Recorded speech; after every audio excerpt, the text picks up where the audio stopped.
बिस्मिल्लाहिर्रहमानिर्रहीम अस्सलामु अलैकुम। Welcome to Atif Ahmed official. आज की इस वीडियो के अंदर हम 10th क्लास के फिजिक्स चैप्टर नंबर 10 के तमाम न्यूमेरिकल सॉल्व करेंगे और वो भी सिर्फ और सिर्फ 20 मिनट के अंदर। तो चलिए स्टार्ट करते हैं। सबसे पहला numerical 10.1, the time period of a simple pendulum is 2 second and what will be its length on the earth and what will be its length on the moon if GM is equal to GE divided by 6 and GE is equal to 10 metres पर second square.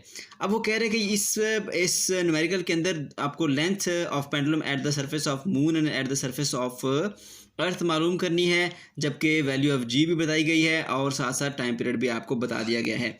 तो required में आपके पास दो चीज़ें, एक LE और एक LM, यानी length at the surface of earth, length at the surface of moon, दोनों आपने मालूम करनी है। तो टाइम पीरियड का जो हमारे पास फार्मूला होता है T is equal to 2π√L/G, क्योंकि हमने separately at the surface of earth और at the surface of moon मालूम करनी है, तो इसलिए थोड़ा सा हम चेंजिंग करेंगे इसके अंदर LE और GE, यानी length at the surface of earth और gravity at the surface of earth कर लेंगे। अब क्योंकि हमने लेंथ मालूम करनी है इसमें और जिस चीज़ की वैल्यू मालूम करनी होती है उसको हम अंडर रूट में एक तो नहीं होना चाहिए, दूसरी बात यह कि उसको इक्वल के एक जानिब सेपरेट कर लेते हैं, बाकी तमाम चीज़ें दूसरी जानिब भेज देते हैं। तो जब तक हम दोनों तरफ स्क्वायर नहीं लेंगे ये अंडर रूट जाएगा नहीं और इस तरह हम लेंथ को सेपरेट नहीं कर पाएंगे, इसलिए दोनों तरफ हमने स्क्वायर ले लिया। स्क्वायर लेने से क्या हुआ, T square is equal to 4π square L/G। अब यहाँ पर LE को सेपरेट करना है तो GE यहाँ डिवाइड हो रहा है, उस तरफ जाके मल्टीप्लाई हो जाएगा, 4π स्क्वायर यहाँ मल्टीप्लाई हो रहा है, उस तरफ जाके डिवाइड हो जाएगा। इस तरह हमारे पास जो रिलेशन बनेगा LE is equal to T square multiply by GE divided by 4π का स्क्वायर।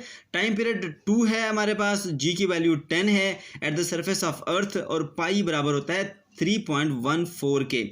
इसको हम इस तरह से सॉल्व करेंगे, कैलकुलेट करेंगे इसकी value with the help of calculator, तो हमें आंसर मिलेगा 1.02 metres and that is the value of length at the surface of earth.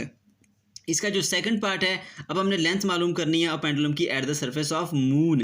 Again वही फार्मूला इस्तेमाल करेंगे, T is equal to √L/G, लेकिन अब इसके साथ LM और GM लगाएंगे, यानी जिसका मतलब ये होता है कि length at the surface of moon and gravity at the surface of moon. Taking square on the both side, दोनों तरफ स्क्वायर लेना पड़ेगा। क्यों? क्योंकि हमने लेंथ की वैल्यू कैलकुलेट करनी है और लेंथ के ऊपर अंडर रूट है, तो जब तक अंडर रूट नहीं जाएगा हम लेंथ को सेपरेट नहीं कर पाएंगे और उसकी वैल्यू मालूम नहीं कर पाएंगे, इसलिए हमने दोनों तरफ स्क्वायर ले लिया। स्क्वायर लेने से हमारे पास जो टर्म है T square is equal to 4π square divide into under root LM/GM। अब LM को सेपरेट करना है तो GM यहाँ डिवाइड हो रहा है, उस तरफ मल्टीप्लाई हो जाएगा, जैसा हमने पहले किया था बिल्कुल सेम टू सेम उसी तरह से 4π का स्क्वायर यहाँ मल्टीप्लाई हो रहा है, इधर जाकर डिवाइड हो जाएगा।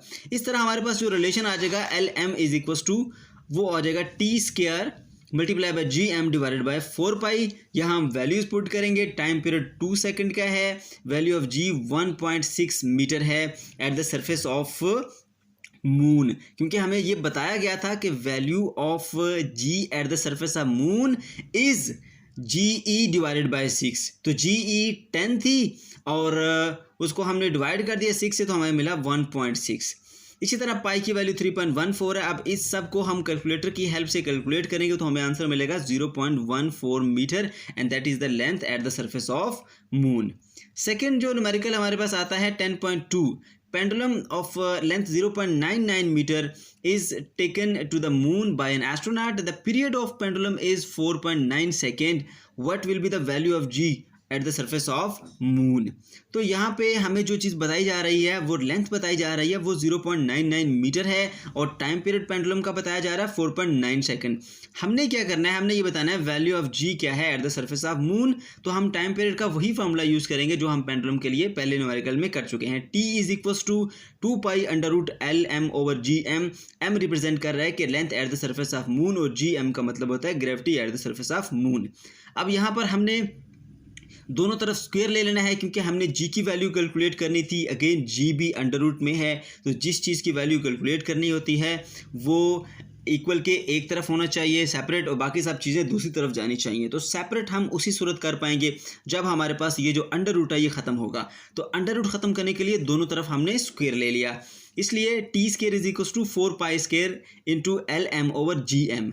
अब जिस चीज़ की वैल्यू मालूम करनी है वो GM है, वो डिनोमिनेटर में भी नहीं होना चाहिए। यहाँ ये डिवाइड हो रहा है, इस तरफ जाके मल्टीप्लाई हो जाएगा और टी स्क्वायर इधर आकर डिवाइड हो जाएगा।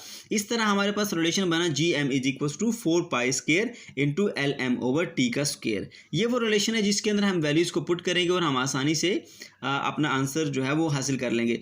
यहाँ पर जो 4 उसी तरह से आएगा, पाई स्क्वायर है, पाई की वैल्यू 3.14 होती है, वो हम पुट कर देंगे। लेंथ जो है वो 0.99 मीटर बताई गई थी और टाइम पीरियड 4.9 गिवन है क्वेश्चन के अंदर। तो इन सबको हम कैलकुलेट करेंगे। कैलकुलेट करने के बाद हमारे पास आंसर आएगा 1.63 मीटर्स पर सेकेंड स्क्वायर।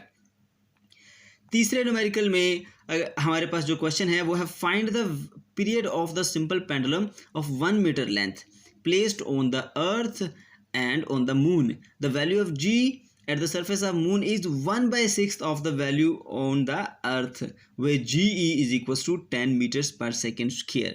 इसमें हमें बताया जा रहा है डाटा में कि हमारे पास एक पेंडुलम है जिसकी लेंथ 1 मीटर है और जो वैल्यू ऑफ G है वो हमारे पास है 10 मीटर्स पर सेकेंड स्क्वायर। और value of G at the surface of moon, क्योंकि वो उसको 1/6 होती है at the value of earth का, तो इसलिए हमने क्या करना है 10 को 6 से डिवाइड कर देना, तो हमें मिलेगी वो वैल्यू 1.6 मीटर्स पर सेकेंड स्क्वायर। ये वो वैल्यू है जो कि मून की सरफेस के ऊपर है G की। सेकेंडली अब हमें चाहिए क्या, रिक्वायर्ड हमें क्या मालूम करना है, time period at the surface of earth और time period at the surface of moon. Time period का फार्मूला हम अगेन वही यूज़ करेंगे जो हम पेंडुलम के लिए यूज़ करते आए हैं, T is equal to 2 pi under root L over G। अब यहाँ पर हमने जो चीज़ मालूम करनी है वो टाइम है, टाइम पीरियड। तो टाइम पीरियड ऑलरेडी इस फार्मूले के अंदर सेपरेट है, हमें कोई स्क्वायर लेने की इस क्वेश्चन में ज़रूरत नहीं है। यहाँ पर हम दोनों तरफ स्क्वायर बिल्कुल नहीं लेंगे क्योंकि हमें जिस चीज़ की वैल्यू मालूम करनी है वो ऑलरेडी सेपरेट है। अब हमने यहाँ पर जस्ट वैल्यूज़ को प्लग इन करना है। पाई की वैल्यू होती है 3.14 और लेंथ कितनी है पेंडुलम की 1 मीटर है। जी की value eight the surface of अर्थ है 10, वो हम यहाँ पर पुट कर देंगे तो हमें आंसर मिलेगा 6.2 मल्टीप्लाई बाय अंडर रूट 0.1। तो फाइनली हमें जो आंसर मिलेगा 1.985 जो कि अप्रोक्सीमेटली इक्वल होता है 2 के। तो हमें 2 सेकेंड फाइनल आंसर मिल गया। उसके बाद सेकेंडली अगर हम at the surface of moon की बात करें तो यही थोड़ी सी चेंजिंग करेंगे। Time period is equal to 2 pi under root L over G होता है, तो क्योंकि हम at the surface of moon बात कर रहे हैं तो TM हो जाएगा 2 pi into under root LM over GM। यहाँ पर आपने वैल्यू पुट कर देनी है। पाई की वैल्यू 3.14, लेंथ हमारे पास 1 मीटर है पेंडुलम की, और GM यानी value of G at the surface of moon वो हमने कैलकुलेट की थी 1.6 मीटर पर सेकेंड स्क्वायर होती है, वो हमने यहाँ पर वैल्यू पुट कर देनी है।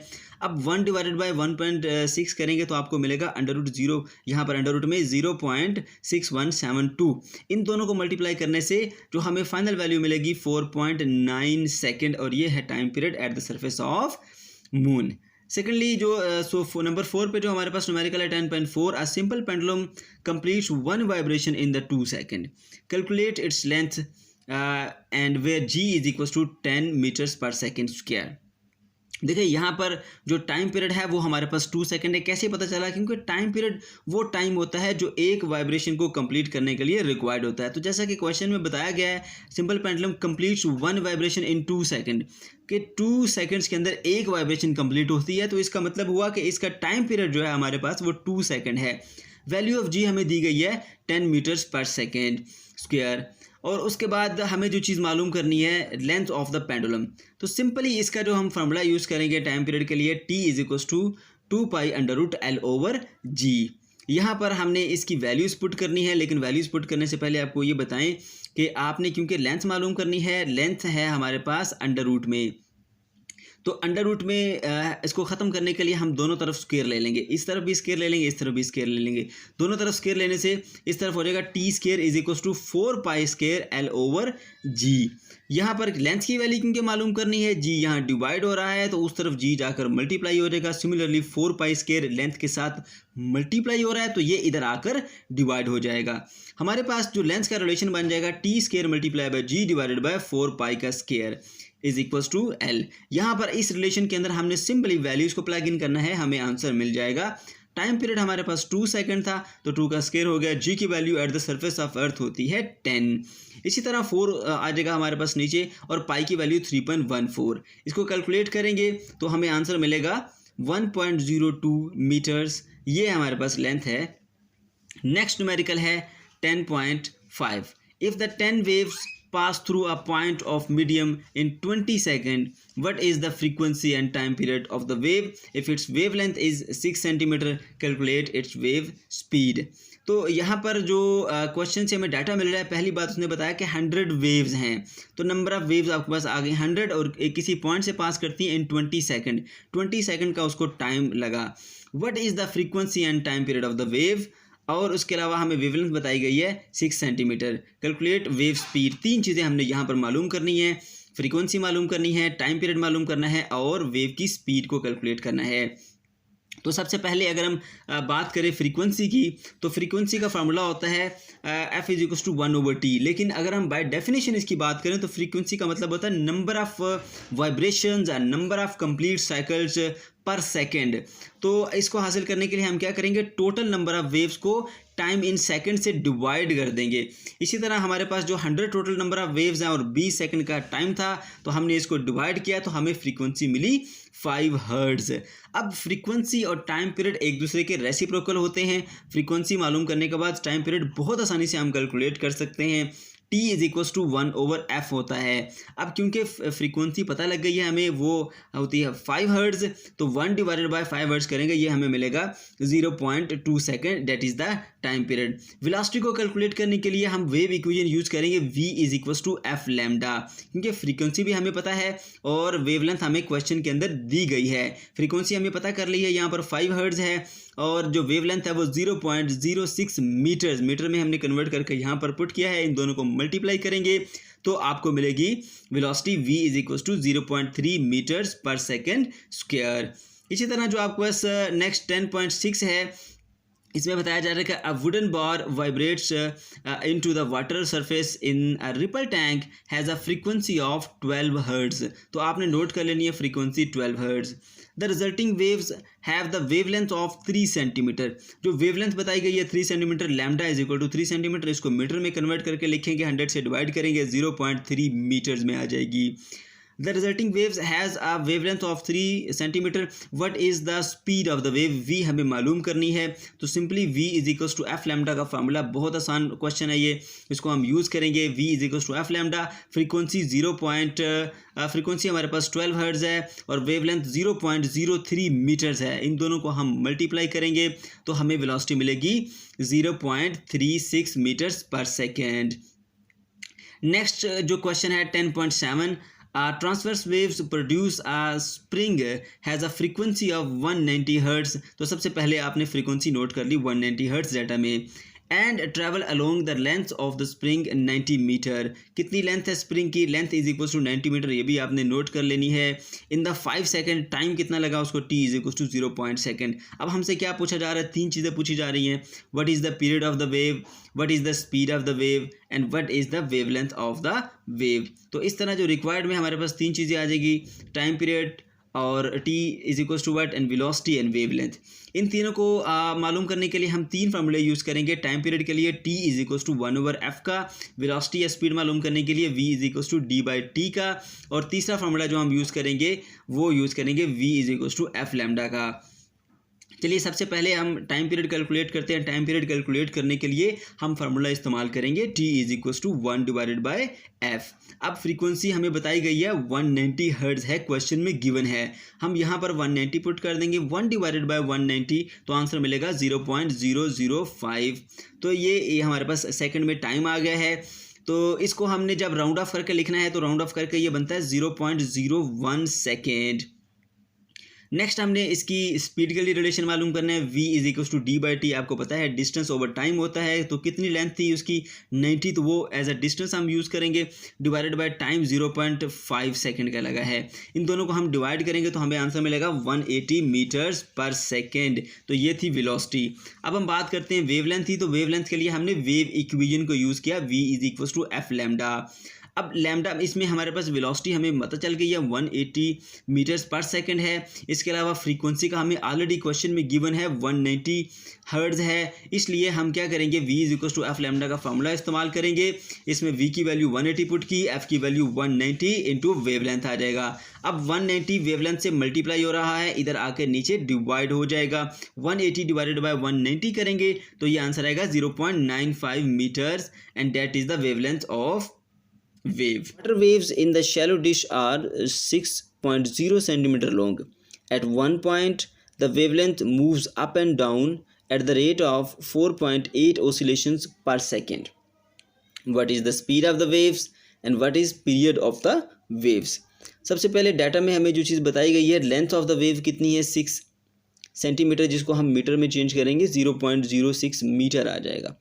सेकेंडली हमें फ्रीक्वेंसी बताई गई है, फ्रीक्वेंसी 4.8 जैसे ये बताया गया कि at the rate of 4.8 oscillations per second. तो ये हमारे पास आ गई है फ्रीक्वेंसी, क्योंकि नंबर ऑफ वेव्स या number of oscillations per second को हम फ्रीक्वेंसी कहते हैं। F is equal to 4.8 hertz.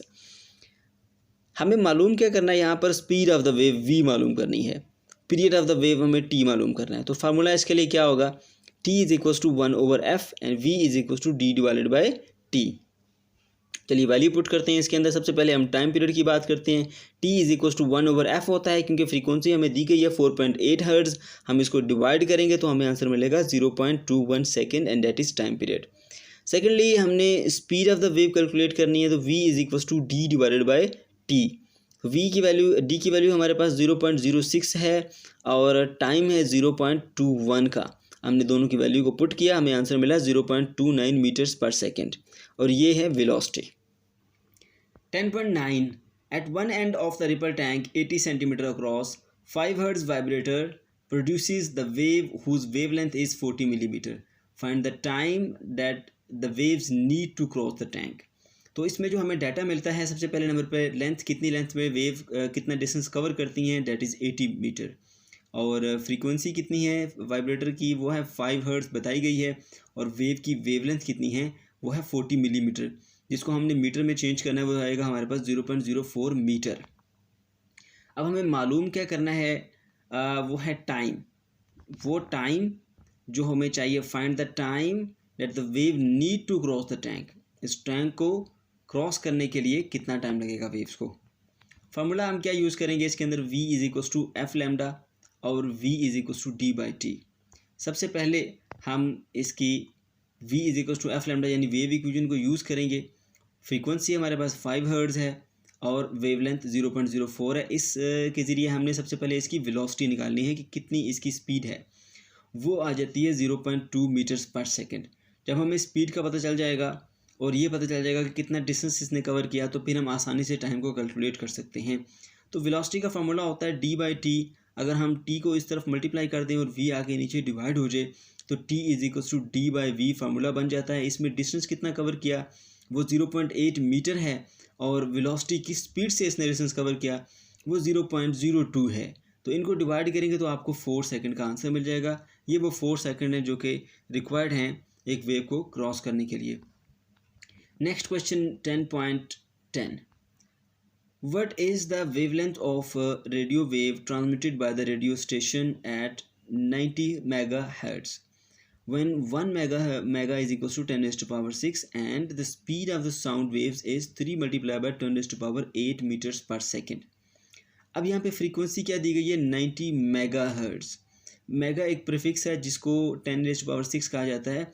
तो 90 multiply by 10 raise to power 6 hertz लिखेंगे। अब इन दोनों को प्रॉपर साइंटिफिक नोटेशन में लिखेंगे तो हमारे पास आंसर आएगा 9 multiply by 10 raise to power 7 hertz आएगा। सेकेंडली स्पीड कितनी बताई गई है, v is equal to 3 multiply by 10 raise to power 8 meters पर सेकेंड। यहाँ पर हमने v is equal to F lambda वाला रिलेशन जो है वो यानी वेव इक्वेशन का रिलेशन हम यूज़ करेंगे। हमें मालूम क्या करना है, यहाँ पर वेवलेंथ मालूम करनी है। तो v is equal to F lambda में लैम्डा यहीं देगा, फ्रीक्वेंसी जाके उस तरफ डिवाइड हो जाएगी। तो वेलोसिटी कितनी थी, 3 multiply by 10 raise to power 8 और फ्रीक्वेंसी हमारे पास आ गई 9 multiply by 10 raise to power 7। तो ये आंसर आएगा 0.333 meters, that is the wavelength.